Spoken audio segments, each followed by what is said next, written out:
All right, so welcome back to Hoops and Cards, and I love doing lists. I love it. I'd love to hear your list, your top 5 prospects, top 5 guys you collect, whatever list you want to do. Top 5 players that nobody else cares about, but somehow you always wind up with their cards. Top 5 guys you can't stop wondering if they're ever going to perform or do something important. Marvin Bagley the third. Who are you? What players are you tracking with? Shoot me a message at Hoops and Cards on Instagram or Gary at hoopsandcards.com. You guys can see I'm off with the headset today. We'll see how that works. Testing that out a little bit. I have all these lists. I've got a page in front of me of like 15, 20 lists of players. And one of them is guys who are making a comeback, guys who are on fire again that maybe you thought, I wonder if it's time for them to hang. I wonder if they're going to recover from injury. I wonder if they're going to get the kind of role that they hoped for. And these 5 names, just give one name, sort of like Messi and Ronaldo and Holland, in soccer or global football, really, guys can go by one name. Well, how about these names? Kyrie, Russ, Clay, Zion, Jamal. I guess maybe Jamal doesn't stand out so much, but guys that are back with a vengeance, back on fire, and I'm fascinated, curious to see where their card markets go. I think I probably just named at least 3 Hall of Famers, but Kyrie Irving, I think the Brooklyn Nets are number 1, incredibly talented. Number 2, wildly unstable and unpredictable. I don't enjoy collecting their cards. However, we got to just say it like it is. When Kyrie and KD are on fire, and when all those pieces, parts around them, like Nick Claxton and Seth Curry and TJ Warren and Cameron Thomas, like they've got some dudes around them. But Kyrie's playing great basketball. Got to give it up to him. What about Russell Westbrook? Could he win 6th man of the year? Has he found a home in LA? Or will there be a big trade? I think another thing we should talk about is 5 players to watch around the trade deadline. And we'll get to that. But these 5 players that are rekindled, Clay, Zion, Jamal, Russ, and Kyrie, some of them could be good opportunities for you to flip a card of theirs. In fact, I named players, I think all of them except maybe Russ are looking at another playoff run. I don't know, what the Lakers are going to do.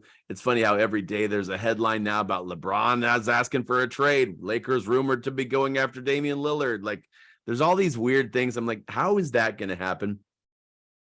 What could they possibly do to make that team better? In the meantime, we can just go with what we see on the court.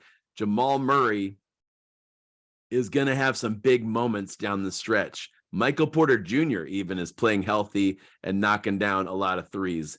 Zion Williamson, my man, like Zion and LaMelo. I just have to raise the awareness here. Those are the 2 premier names in their sets of rookie cards. 2019 was the year of Zion, and 2020 was the year of LaMelo. And I'm at this point where, as a fan and as a collector, let me just say this. Those players came in with such hype. So a lot of their cards were bought. The values were driven up. Their names were just pushed to the forefront of everybody. You didn't have to follow basketball. You just knew the guys to collect from the NBA, right? Zion, Ja, LaMelo, Anthony Edwards, Luka. But Zion and LaMelo, interesting players on teams that have trouble staying healthy, that have yet to make a playoff splash. Now, if Zion stays or gets healthy and he's got Brandon Ingram and CJ McCollum, then I think we can see a good showing by the Pelicans in April and May. I think there's some opportunity with Zion. The only reason I haven't bought Zion cards personally, okay, is that I don't resonate with him as a player. Like I come on here as a podcaster. I am a guy who collects, and I'm like you. Like, we have our favorites, and we have the guys that we're like, yeah, I mean, I guess they're good, but I'm not buying their cards, right? Players that I guess they're great, but it's not your job to buy up every great player. I had to like recover from FOMO of saying, man, there are some guys that I don't want to miss out on. A guy who's affordable now, but maybe his cards will take off, especially when you see, did you guys see what happened with the pro football playoffs? Like Brock Purdy, who has won 6 games in a row as a starter in the NFL, who nobody knew when he first had cards and first came out of college. Now his cards are on fire. Doesn't matter what card it is. Or Trevor Lawrence, these quarterbacks that have big playoff wins, they're just, their card values take off like crazy that day that they win a game. Sometimes within an hour, Trevor Lawrence makes a comeback from being down by 4 touchdowns, and boom. I start to wonder, can that same thing happen in basketball? Now the answer is not usually. It's extremely rare. Extremely rare. Donovan Mitchell had a 71-point game, and his cards, I mean, there was a little bit of a reaction. People, wow, hey, Donovan Mitchell, I guess that guy can score. But it's not like his cards have taken off and tripled in price or even gone up 20%. Like, he's still very affordable as far as a player and an MVP candidate who's young and can do all the things and has playoff years ahead of him. So I would say, like, chill, don't worry about missing a big comeback or a big moment, especially when basketball has already baked in. You've got 82 games. It's a long season. Brett, yes, cut the season in half, man. Make the regular season mean something. Make these games and these performances, make players motivated to not sit out every other game. Like, why do I have to worry that every time I look at the schedule for the Cavaliers, I'm like, oh, that's the one time Luka's going to be in town, or Damian Lillard's coming to town, or Brandon Ingram, or Zion. And then, like, every time those dudes sit out because it's part of a 5-game road trip and they don't want to, you're going to lose to Cleveland anyway. You know, they just, I think there would be something that would impact the card market values too if they would shorten the season. But since they're not, the guys that right now I would say are having a resurgence and playing better, whether I collect their cards or not, they're doing well. And there's a lot of them in the league. I want to talk for a moment about my favorites. Okay. And I have more than 100 cards of 3 of these players. So more than 100 cards of LeBron James. He's the guy that got me back into it.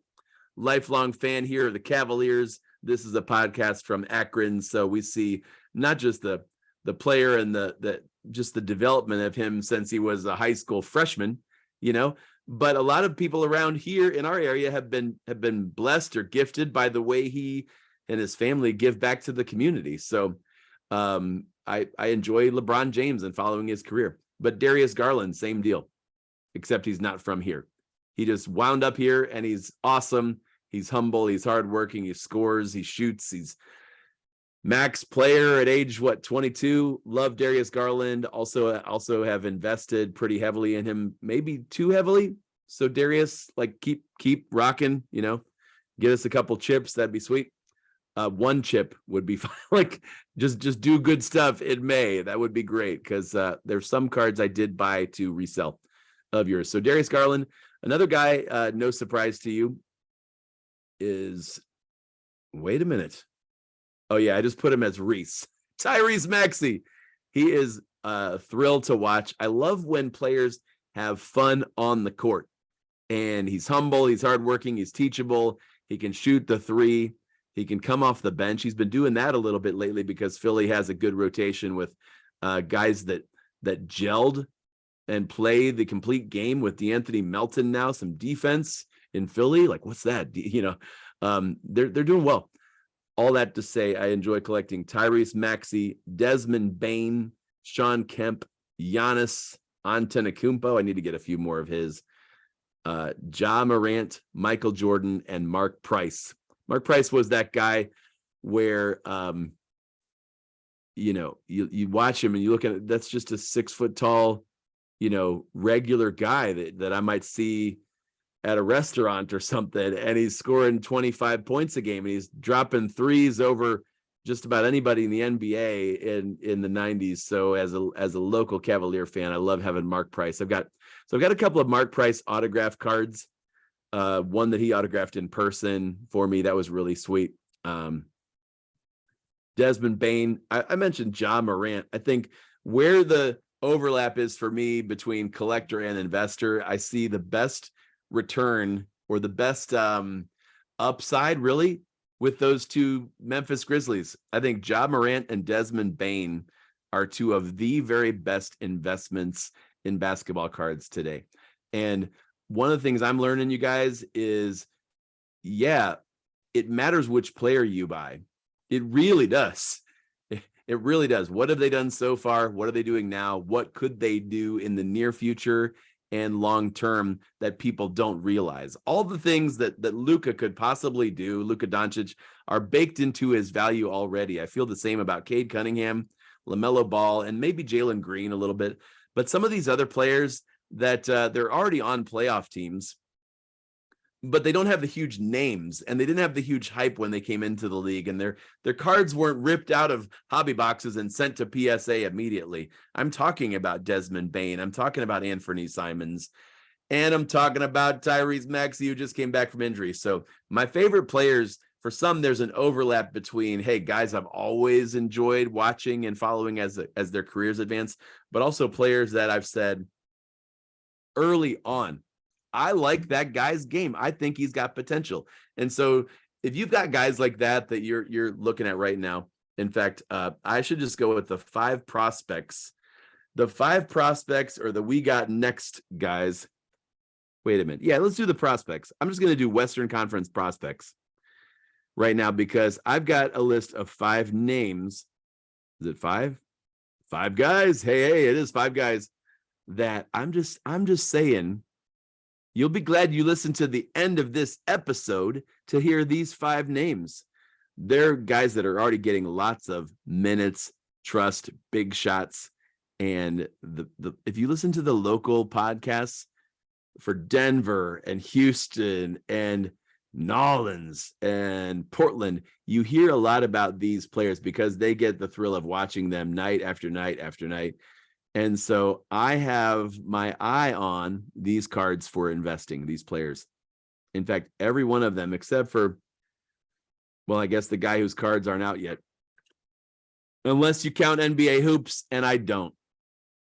I appreciate that NBA hoops cards exist, but when they are overprinted paper, hard to judge what condition they're going to be. They're the first one released, so people can rush and say, yay, I got Paolo Banchero cards, yay, or Paolo Banchero auto, yay, when there's really like 25 more types of cards to come out in the next 12 months. I don't want to overpay for stuff that's not going to be worth much in a week. Like I'm glad that they're affordable for kids again. I'm glad that you can find wax on the shelves. That's blaster boxes at Walmart for the layman's terms. But I'm not buying hoops. I'm not. So I'm not getting any Jalen Williams cards yet, but I like his game. I really like what he does. Yeah, whenever he's had the chance. So Oklahoma City, nice job getting him. New Orleans, I like Trey Murphy III. I do. I'm a little bit nervous about that what they're doing with their roster. You know, how they feature one guy last year who was doing great, Herb Jones. And this year it's like that guy can't find, 20 minutes a night when a lot of people thought he was the next something. I don't know. I don't know what they're doing. All I know is Trey Murphy has some big games and shown some big scoring potential, and they like going to him in a lot of key moments. So he can really fill it up. And there's some decent prices on his rookies and autos this year. So Trey Murphy III, shout out to our listeners in the Discord. You guys mentioned Trey Murphy to me a year ago, and I was like, yeah, Trey Murphy, please. Why waste time on Trey Murphy? Because, Desmond Bane exists. Well, Trey Murphy's any chance he gets, he puts up big numbers. And so does my next guy, Bones Highland, Nah'Shon Bones Highland. I'm just going to say his name and move on. You can do your homework. I think you should. And then the next 2 guys, well, one of them is very raw, but I like what Shaedon Sharpe has already shown in his potential in the NBA to be a superstar. Right, Brad? A superstar. Hey, that's what I'm talking about. Shaedon Sharpe, super athletic. He's going to be in the dunk contest. He has a lot of potential. There's a reason Portland picked him 6th overall. Portland knows how to identify wings and scorers, and they've amassed I think they've amassed a lot of talent. It's just a matter of, can they put this thing together, right? And how will they figure out who does what? It's Dame's universe. Like, he's still capable of dropping those 50s, but man, they've got a lot of good players around him. So all that to say, Shaedon Sharpe. And then finally, last but not least, let me find the list again as Alperen Şengün. I know it's a weird name to say. You're not used to saying Alperen Şengün, but I suggest you get used to it. Last night, he had like 30 points and 15 boards against the Lakers in a televised. The revolution is televised. Like, there are players like that. Who are your prospects? The guys that you watch and you're like, huh? I'll say this. I listed some guys I'm watching, but I don't feel as great about any of them as I did a year ago about Maxey, Bane, Simons, Halliburton.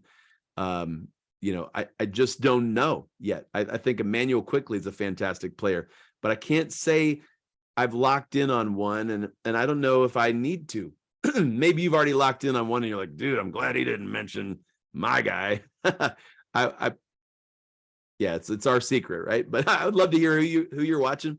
Guys, thank you so much for listening. I better wrap this up before I get into too many more lists, right?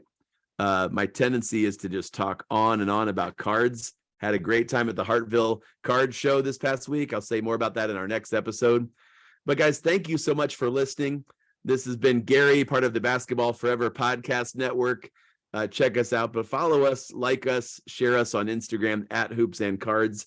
Show notes today, we'll talk to you about some of our best resources like Market Movers and nooffseason.com. Good stuff, because guys, I don't know about you, but I want to stay in touch with the trends and with opportunities to buy and sell, whether that's a nice rookie patch auto of a player that I couldn't afford a month ago, but there's some good deals, or if it's players that I'm like, I've been waiting to pounce on a deal, and now before the All-Star break, now looks like a good time. So check out those resources in our show notes. And guys, hope you have an awesome week. I will see you next time at Hoops and Cards.